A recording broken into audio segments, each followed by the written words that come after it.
Hello and welcome back to the Football Chat podcast. It is episode number 56, I believe. Yes, Leicester was 55. Liverpool today is 56. We're going through our season previews for every single Premier League club in alphabetical order. And we're on to I think it's the 11th or 12th in the series now. And it's Liverpool, obviously one of the big teams. Well, in fact, the next three are going to be big teams. Liverpool, Man City, Man United, absolute Goliaths. So we've got quite the interesting few clubs coming up. But Liverpool today, I guess we always start with looking back at last campaign. It's got to be said, I'd argue it's a bit of a disappointment. The question I put on the board was, is it a decent campaign or a major failure at the final hurdle? What are your thoughts on that? So these are just Premier League, right? These are just Premier League reviews and previews. Yeah, I guess. So if we're looking at their Premier League performance, I think Liverpool did what they could to stop City. Yeah, I mean, we have factored like the Champions League in for other clubs as well, FA Cup, Carabao Cup. I think it all just, we'll factor it all in. I mean, that's at the end of the day, they still won the FA Cup and the Carabao Cup, and they lost. That was a very tough Real Madrid side to lose the Champions League final to, and City were just so strong. Yeah, I agree, but to be in the final of the Champions League and into the Premier League title race and lose them both in the space of a week, and they only won the FA Cup and Carabao Cup on pens, obviously they still won it, not taking away from that achievement, but I'd argue by Liverpool's rich standards in recent history, it's got to be seen as a failure. I get what you mean, because obviously there's the talks of the quadruple, and they've come out of it with an FA Cup and a Carabao Cup. I just don't. I think there's Carabao Cup, FA Cup, sure, fine. They've got trophies this year, but I just think that this team is good enough to be winning at least a Premier or a Champions League. They did lose the Bangkok Century Cup, so yeah, actually, major failure. They're going to need some big investment now.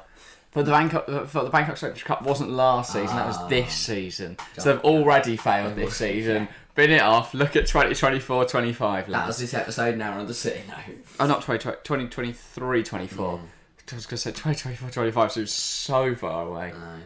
But I think it's a bit of both. It's a decent campaign because they won 2 trophies, but it's not the trophies they wanted, though, is it?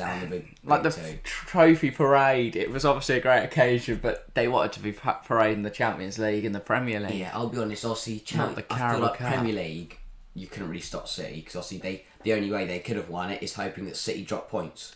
Yeah, well, Villa almost did them a solid, and then they just Aston Villa'd all over the place. But then equally, Liverpool weren't beating Wolves at the time that Villa were 2 ahead or something. So, who knows? Maybe if Liverpool were ahead, City would have lost their confidence, the fans would have lost confidence, and maybe Gerrard would have held on. But, tough for Liverpool. But I do think, I think it has to be considered a failure. As I've said, they're just such a big club now, Liverpool. Yeah. Their team is so strong. For them to come out of the season without one of the big 2 trophies, I think it has to be seen as a failure. Yeah. Which does then beg the question, if they weren't to win the Premier League or Champions League going into this next season, is that a failure? I'd argue potentially yes. As much as you could, but then equally you could say if Man City don't come away with one of them, it's a failure. If, say, a Chelsea don't come away with something from this season. And if we're going out of Premier League, you'd say that's saying any big club that doesn't win the Champions League or their domestic league, you're going to say it's a failure. But obviously, there's going to be loads of clubs that will fail because obviously only one club can win it. Well, there's more than one. There's at least 3 teams in most leagues that want to be winning either the league or the Champions League. Yeah. I mean, if you look at La Liga, Real, Barca, Atleti. For Barca and Atleti this year, Real done the double. So there's always going to be teams that have it that you could consider having a failure, but it's kind of hard to judge because I don't know how to what extent you can call Liverpool season a failure considering they won 2 trophies compared to other clubs. So it's not terrible from Liverpool last year, but they I think the fact they didn't claim any of the big trophies. But I look at it though, they won the 2 trophies, they got to the final of the Champions League, and they were in the Premier League race until the final day. I guess when you put it like that, very strong campaign. Should we do a squad keep or sell then? Yes. Let me just get up the Liverpool squad. To be fair, they've already done most of their keeping and selling, and we'll run through it regardless. Whereas most of these clubs are just sell them all. Yeah. Everton. I think Crystal Palace, we want to sell everyone. All right, Liverpool. Alisson. Stay. Like, got to get rid. He's horrific, mate. He's very good keeper. Adrian and Kelleher. Kelleher's obviously back up. He's fine, and Adrian's fine. Third choice. Virgil van Dijk.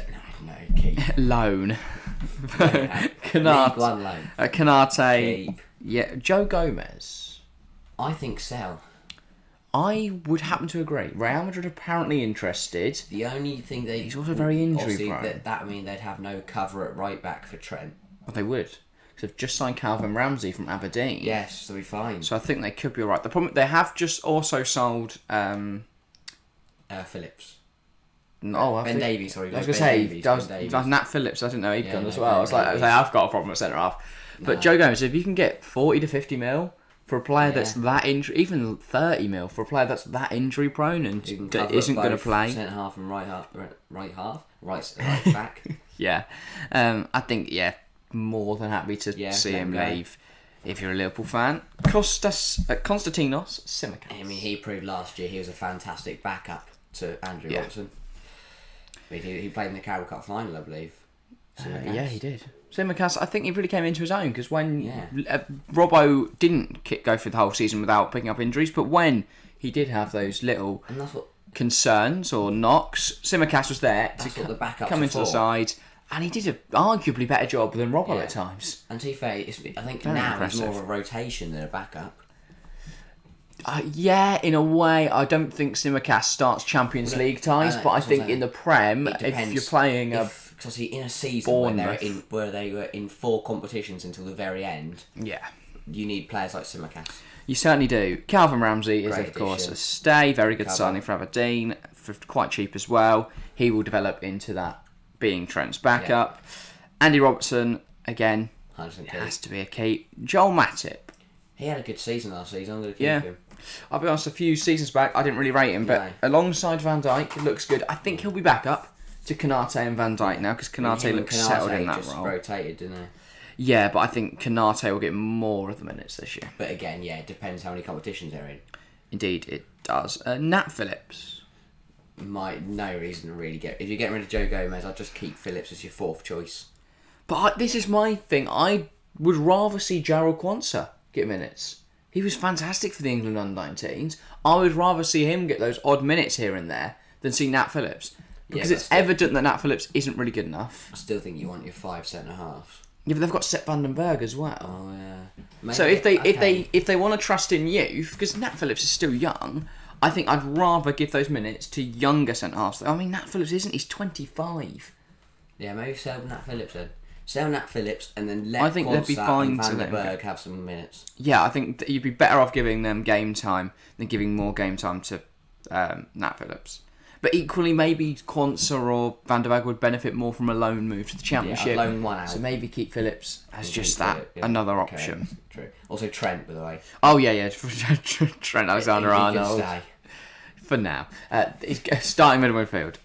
Yeah. Right, on to those midfielders. Fabinho. 100% keep. Thiago. 100% keep. So obvious. Milner, there's no need to get rid of him. Naby Keita. I think if you get 30 mil, you've got to let him go. I don't think he adds that much. For the right price, I'd let him go.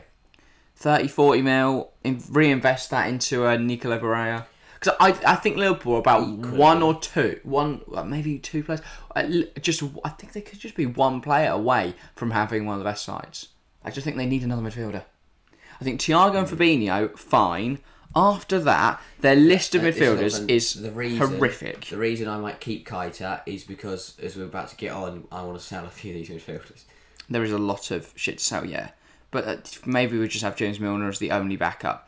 But Naby Keita, I think if you get the right money, you're fine. Yeah. Jordan Henderson, keep absolutely. He's a very good leader. I don't think he should be starting every game, but he definitely can rotate. Yeah. Those cup fixtures, those easier Prem fixtures. Yeah. And even that harder ones, he is still a good player. Yeah. And he does bring also those leadership qualities. Alex Oxlade-Chamberlain. Sell. He is rubbish. Who's buying him though? Championship side? The problem is they don't have enough money. It's like the same situation as with wages Drinkwater and Barkley. Like they obviously want to get a return on their investment, but no one's spending 30 mil on Alex Oxlade-Chamberlain. Contracts. I thought you might end up at Villa, but that's not happening now. That seems off. I could potentially see a move to Roma. Join Ainsley Maitland-Niles over there, something like that. But I just don't know who spends that kind of money. Maybe Juventus. I don't know what they got in midfield options, but if they lose Aaron Ramsey, could replacing him with another bang average ex-Arsenal midfielder be the answer? Who knows? Curtis Jones. Oh, sell him. Yeah, I'm not that arsed by Curtis. Obviously, I know Liverpool fans love him. You know, he's Liverpool born and bred. Maybe keep him around just for the shirt sales. Yeah, you get about a few. Harvey Elliott. Yeah, and I'd sell him, but I don't think they will. They're both young still. I don't think there's too much reason to sell them. I don't really rate either of them that highly. No. When Liverpool fans try and claim they have like one of the best academies, waffle on. Mate, the only player they've got, Trent. That's it from the last. I mean, I guess Raheem Sterling was there, came from the academy as well. That's it for like the last 10 years. So, yeah, Curtis Jones. I mean, Harvey Elliott's not even an academy product. They just bought him from Fulham 2 years ago, and they've followed a similar vein. And they've bought Fabio Carvalho. I think he's a very good addition. Very good player. That's a great signing. He was fantastic. Opposed to Elliott, who doesn't really seem. I think Elliott technically is very good, or at least fine, but his attitude is just horrific. Yeah. Like the bloke just seems like a bit of a prick. Yeah. I mean, he obviously had the flare thing that happened in the Carabao Cup final, where he was just walking around with a flare. He got fined for that.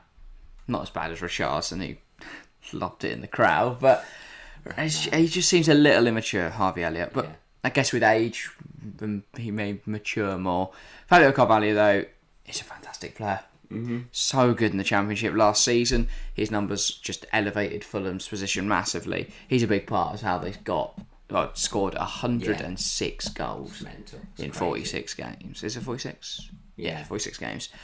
Ridiculous numbers. On to the forwards then. They have obviously had quite a big forward shake-up. Roberto Firmino. I think you can afford to sell him. Really? I think if I look at the 4 options left, you've got to keep Bobby now for now. Oh yeah, I forgot they've sold everyone, haven't they? Sold everyone in the Nan. Yeah, they obviously let Origi go on a free. Minamino's gone as well. Mane, of course, the big departure. Yeah. But yeah, for now, Firmino has to stay. These all kind of got to stay. Salah, obviously going to not go anywhere. He just signed a new deal. Jota, Diaz, Nunes, Sell. He's been horrific in pre-season. And then whoever this Thomas Hill is, where does he play? Who knows? He is a forward. It doesn't say where he plays, but yeah, he's got number 99. I don't know who he is. I doubt he'll play. Yeah, cool number though. He's there though. Maybe if they could sell Firmino, bring in a young backup striker. Yeah. Trying to think of a good example. Maybe Luka Jovic. He's just gone to didn't he? Yeah. Fiorentina. On a free, wasn't it? I don't know. I know it's left though. Have a look quickly, and then we'll get back to the topic. I mean, like, as you said though, Liverpool have done quite a bit of business already. The likes of Nunez and Carvalho, and Calvin Ramsey's the other one. Yeah. And also, anyone else? I don't really know.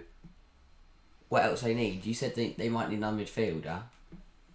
Possibly. Yeah, I think they need a class creator in there. Yeah. I get, I think the likes of Braya, as you said, there's definitely options for him. But it is a free transfer, by the way, for Luka Jovic. So that's a £52 million loss for Real. I don't think they care. But, I mean, that's quite a lot of money just to set fire to, pretty much. Yeah. Who knows? That was the worst move of his life, Luka Jovic. Yeah, it was off the back of one good season, which is what I fear we could see with Darwin Nunez. But then, he's not. I think the people criticising his pre-season performances, Nunez, just ridiculous. You're mental. It's pre-season. Just shut up. But I do think there are questions surrounding his ability. Yeah, I guess. But I'm certainly not going to judge him based off a game against Man United in the Bangkok Century Cup. That is not happening. No. Obviously, I think this will kind of merge into loose predictions here. But I think their performance this season is very critical on how the likes of Nunes play. Yeah, whether he settles, whether Salah can rekindle that form. Exactly. Towards the end of the season, the spark was not burning bright. Exactly. We've seen Diaz looks very, very good. But he's not... Diaz is very, very good. I agree. But he's not a goal scorer, really. He got a few important goals for Liverpool last season. But he doesn't... I think he still has some development to do, evidently. He's not as natural a goal scorer as Mane and Salah became. And what Jota has become this season. For me, Jota starts over Diaz opening day. I think it's quite controversial. Maybe. But I think they should line up with Jota, Nunes, Salah. Because they want Nunes to play opening game. I think Jota on that left will be more effective than Diaz against Fulham. Yeah. Maybe even start Fabio Carvalho just to really mug him off.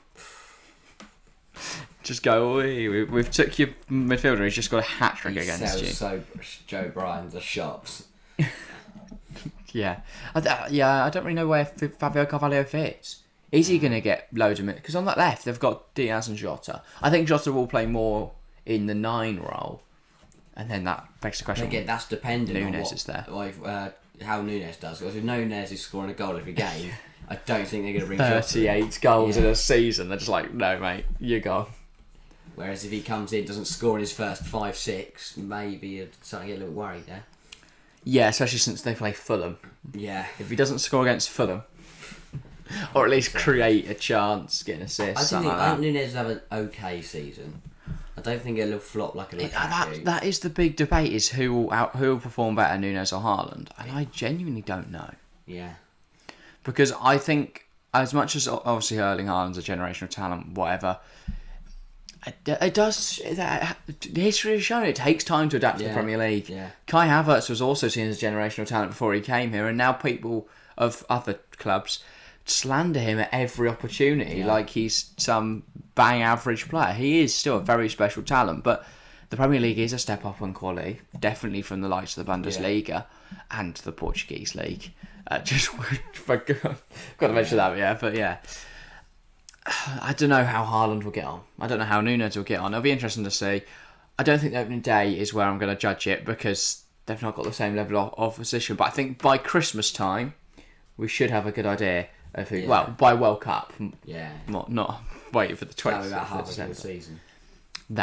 So I think that'll be a good time to kind of judge who's performed the best. I think in terms of loose predictions, they'll be at the sharp end. I think if I was predicting one of Liverpool Man City to slip off, I know earlier towards the end of last season I said, City will have a major problem last year. Next season, I don't think they will now. I'm thinking if anyone's going to slip off, it's Liverpool. Yeah. And that'll be because Salah's not firing, Nunes struggles to adapt, and Diaz or Jota can't carry it by themselves. And Tottenham look very dangerous. I was going to say, Tottenham look really good. Dangerous. Arsenal making some very big moves. City have basically just done what City do. They've sold players for loads of money and bought in players like really smart moves. Better. I saw someone questioning the Calvin Phillips move, going, it's such a stupid deal. And it's the same people who slagged them off for doing the Rodri move. Yeah. It's so smart from Man City. The business is exceptional. Yeah. They've sold Fernandinho, let him go on a free. They've immediately replaced him with a player who's arguably at least better right now. Obviously not of all time. Fernandinho is a fantastic defensive mid. But Phillips learning under Rodri for a few years, then eventually replaces him. Yeah. It does also give City the option to have 2 DMs if they wanted, like England did at the Euros. They could line up with Rodri and Phillips and then have a more solid defensive structure. 4 up front. It also... Exactly. If you've got a more defensive structure, it allows De Bruyne to push on more and gives more freedom to the wingers to not really track back as much.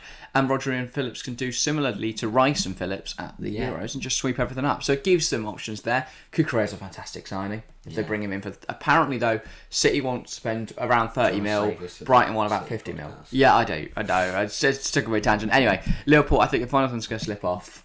Good Liverpool. I still think they'll be up there, and I think we could see a 3, 4, 5, even maybe 5 or 6 horse race for the title. Not a chance it's going to be 6.